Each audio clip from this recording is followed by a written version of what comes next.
Hello viewers, this is Sabiha Fatima and you are watching the series Know Your Constituency and the Leaders.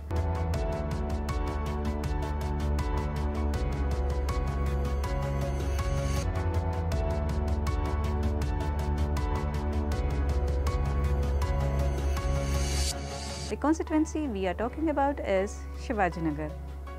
Candidates from Shivajinagar for the Assembly elections 2023 are Rizwan Arshad from Indian National Congress and N. Chandra from BJP. In 2019, Rizwan Arshad of the Indian National Congress won the seat by defeating M. Saravana of the Bharatiya Janata Party with a margin of 13,521 votes.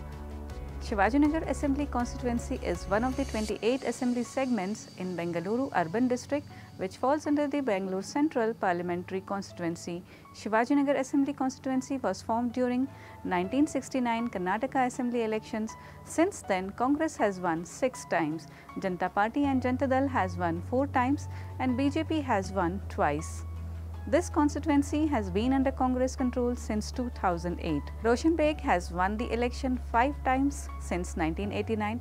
However, Roshan Beg had to resign due to Operation Kamala, and in the subsequent by-election, Rizwan Arshad won the seat and currently ruling the assembly.